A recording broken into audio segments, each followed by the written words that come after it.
Good evening, my fellow infected psychopaths. Today I'll be injecting you with the insanity that is my voice. Let's get started.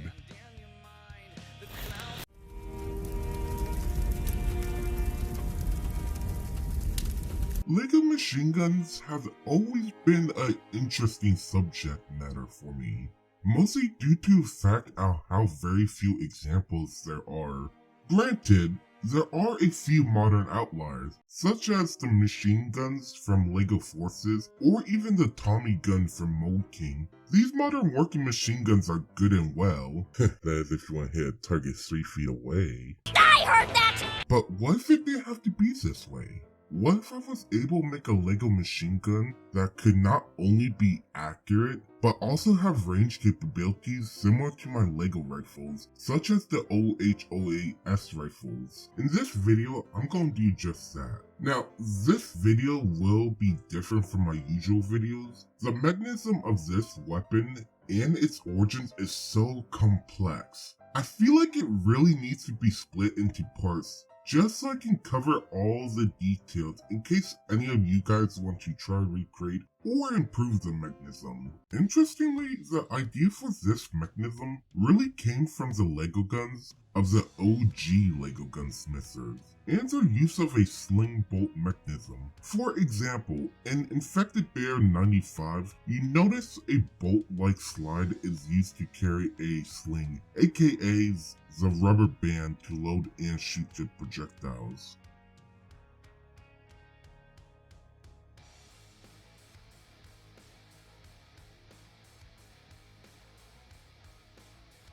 To give you a brief summary on how this mechanism works, a bolt is used to carry a sling near the magazine. When this occurs, part of the bolt will push a lever-like mechanism that's connected to an armature that will then push a singular projectile through a ramp-like structure that will lead it to go under and in front of the sling. When the bolt is manually pushed forward, not only will the projectile and sling will be blocked by the trigger, but the bolt will push the lever armature back in its original position until a new projectile is ready to be loaded. When I pull the trigger, the sling will fling the projectile out, firing the weapon. This mechanism and its characteristics is why I call it the sling bolt mechanism. The mechanism is very useful when you want a bolt action Lego gun, and can even be modified to fit in a variety of different Lego weapon types, or at least all but one.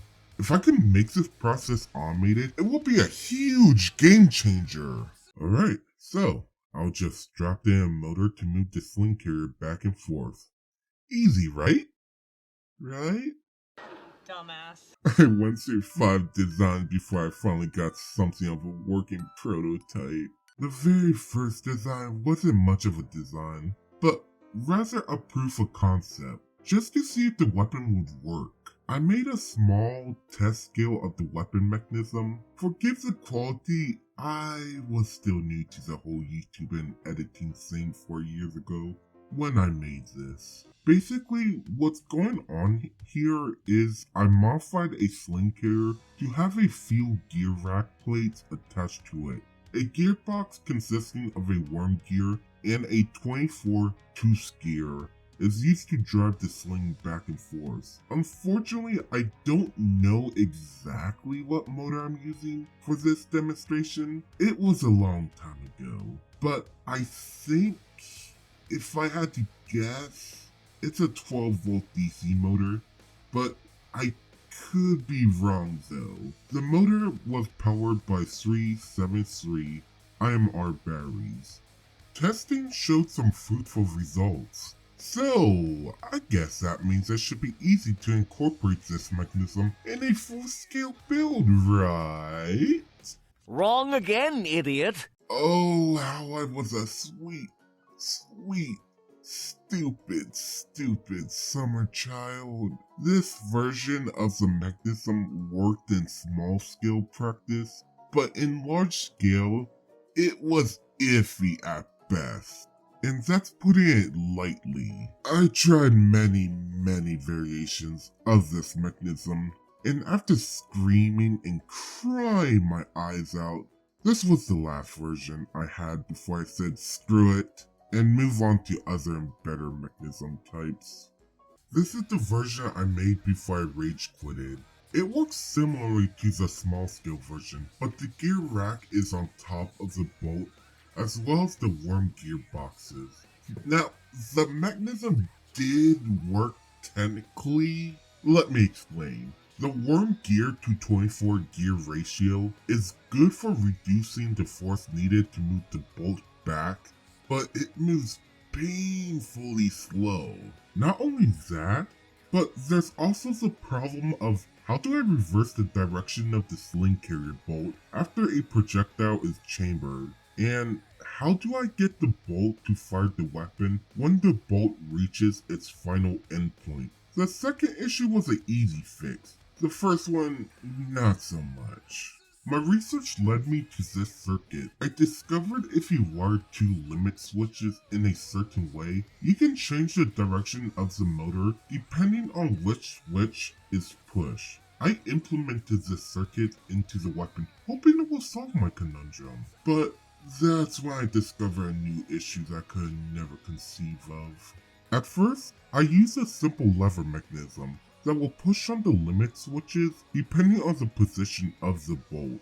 When the bolt reaches a beginning point, it will move the lever, activating the left limit switch, causing the motor to move the bolt back, chambering a new round. When the bolt moves back enough, it will push on the lever, which will leave the left limit switch and push on the right limit switch, causing the bolt to move forward again. Just like in my bolt action diagram, the sling and the projectile will be stopped by the trigger. However, unlike in the bolt action diagram, you don't have to manually push down on the trigger. The trigger is instead connected to a piece consisting of Lego Technic lift arms and beams. When the bolt is moved all the way forward, it will push on the mentioned piece connected to the trigger, which will then fire the weapon. Since the bolt is all the way forward again, it will move the lever mechanism away from the right limit switch and push on the left limit switch, causing the bolt to move back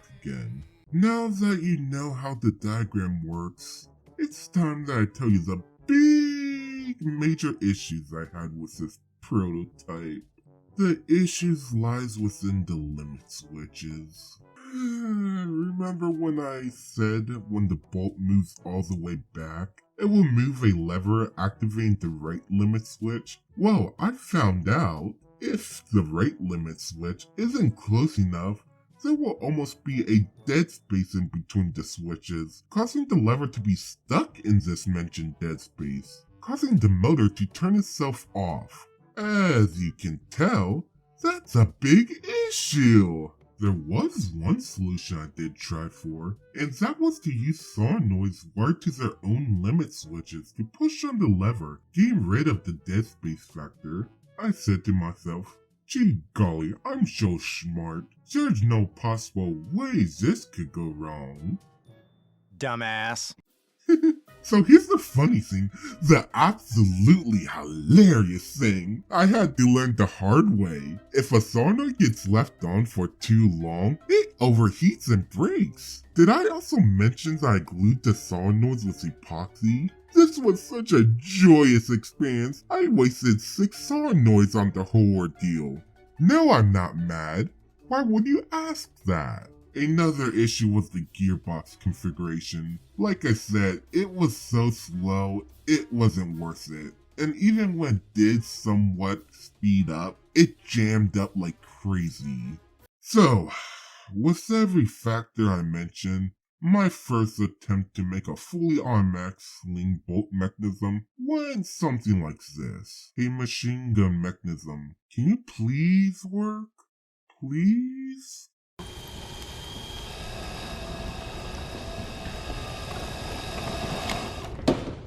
How about no? After all that, I decided to call it quits when it came to this mechanism, and instead try and focus on flywheel tech.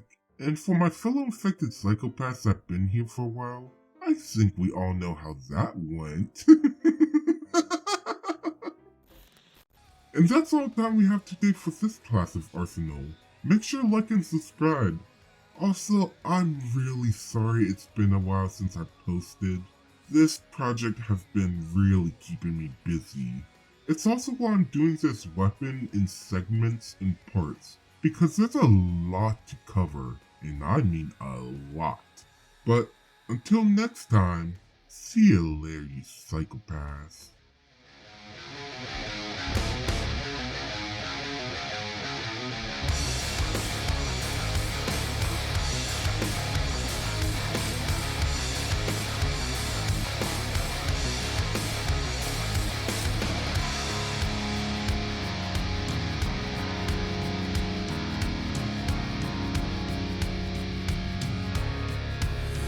Are you ghost from the start?